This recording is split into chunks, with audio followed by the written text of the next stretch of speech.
Hello and welcome back to another episode of CantoSense. We are here to embrace Chinese culture for Christian living, navigating through all the complexities and nuances of Chinese culture so we can live fully Chinese and fully Christian. So in our earlier episodes, we've talked about rituals within the Chinese culture, of which, of course, there are many. Now, one of the areas that is very prominent to have rituals take place is within weddings. So in younger generations, what we're seeing is people finding difficulty reconciling these cultural nuances with previous generations. It just feels like they're coming from a whole other world. You see disagreements, you see arguments taking place in what should be a celebratory and happy time. And so this complicated situation, we've brought a guest to join us today. Well, we are so thrilled to welcome back our dear friend, Dr. Eliza Lian, who is a trained psychologist and also seasoned in family counseling. Welcome back, Eliza. Thank you. Good to be back. When I think of a typical cultural Chinese wedding, it involves a host of traditions and rituals. For example, there's a tea ceremony where the bride and groom would present a cup of tea to their parents, and the parents would give them a blessing in the form of either a red packet with money or jewelry inside. But what is interesting too is the tea ceremony involves not just the parents of the bride and groom, but extended family members are also part of this ceremony. Often the tea ceremony lasts for at least an hour or two. A lot of young people are resisting and saying, marriage is between me and my spouse. Why should the extended family be involved? And of course, there's a Chinese saying, when you marry someone, you don't just marry that person, but you marry into the household. Not just family, because it could mean nuclear family, but you marry into the household, which includes the extended family. What does the Bible have to teach us about wedding and marriage?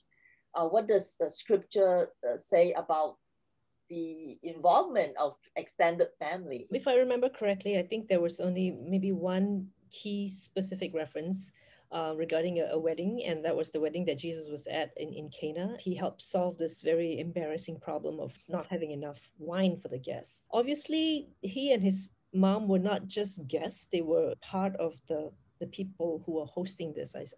I guess that's why she took on that kind of responsibility.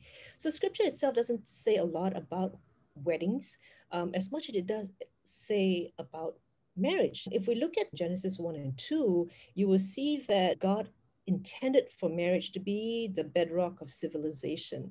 It's the starting place for life to continue and for us to continue the creative work that God started. So when he brought man and woman together, he said, for this reason, a man shall leave his mother and father and be joined, and the two shall be one.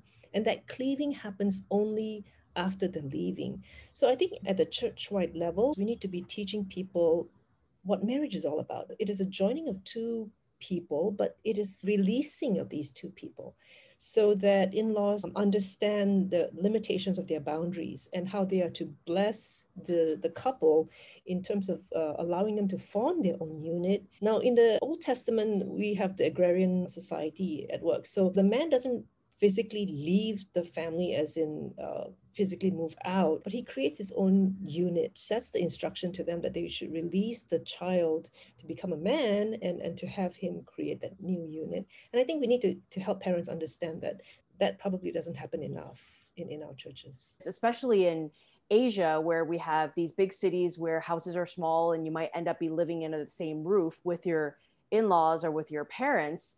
Sometimes that those boundaries just get blurred. This is where you have all the in-law problems, right? That if you don't begin correctly, then you've got too much involvement and puts the son in a very hard position, right? Between mother-in-law and new wife. It's going to be where everybody understands their role. In the ceremony, you always have the person officiating say, who gives this woman to be married?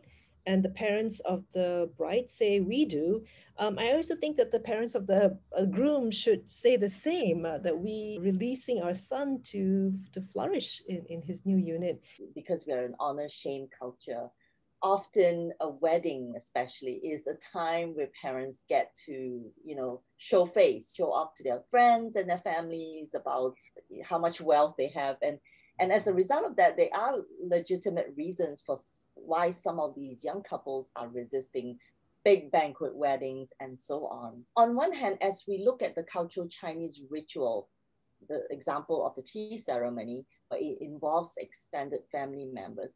It is a good thing because what it says is that this marriage is not just about this man and woman, nor or just his nuclear families, but it's also about extended family members who are committing themselves to making sure that the marriage between this man and this woman would work and would be successful. And the tea ceremony is merely a symbol of their commitment.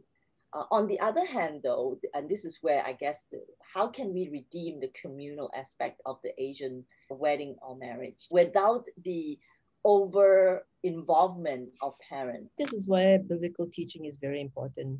Because if we teach scripture, then the roles are a lot clearer. We teach what scripture says, and then I figure out, okay, how does my culture fit into this? For me, when I attend a wedding, I've got two things in mind. I'm thinking about my own marriage, and I'm also thinking about how am I raising my kids to prepare them to leave if they should get married. The communal part helps the couple know their identity and know what they stand for. And this becomes very important when you're raising your children, when the kids understand that they're part of a much bigger picture and they have a heritage that's really rich because it's about the faith of your grandfathers getting passed on to you. It can be a real gift.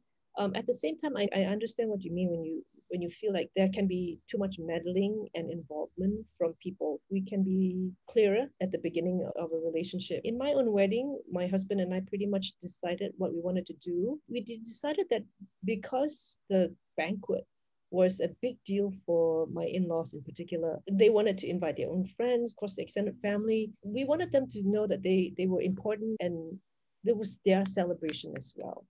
My husband is the only son in the family, so it is a very big deal. We just gave my father-in-law liberty to decide how he wanted to do the banquet. That helped them understand that, yeah, we understand our role and we understand that we're marrying into a family. So it's a two-way thing. It's learning to compromise. It's learning to negotiate. These are things that are just going to be part of our lifelong communication across generations. One of the ways to redeem the communal aspect of weddings is to know our roles, that how the bride and groom would have a role that they would play, as well as where parents also have a place in the wedding of this couple. I wish churches would teach more of this. Not enough is being talked about in terms of the different roles. This is so important because we are buying into the picture that we exist for ourselves. And our marriages exist for our own happiness. And I marry you so that you make me happy, and we're just there for each other's own happiness. And we forget that really God created marriage for the common good. He created it as part of what civilization would need for bringing up children, for teaching them the right ways.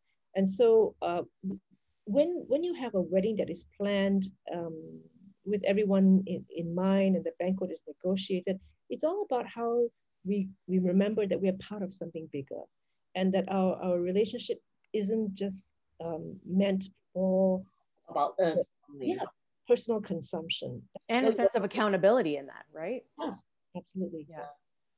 Because you hear often where couples go, I don't have feelings anymore. I don't feel the love, and it's all about feelings. But marriage is not just about feelings. Feelings come and go, but eventually it's the commitment, and we need family members, extended families, to remind us of the commitment that we have made to our spouse. Thank you, Dr. Eliza, for joining us again. What you've shared, the insights and wisdom, goes a long way to help us navigate through the complexities, even as we plan wedding or live in marriage in the Chinese culture. There is a place for us to redeem the communal aspect of Asian wedding and understanding marriage in the larger scheme of things, and recognizing that all these little rituals may seem cumbersome and frustrating, but they hold deeper meaning to what a marriage is about. As always, we would love to hear your CantoSense, so do reach out to us. We would love to hear your stories, and we hope to see you again soon for the next episode.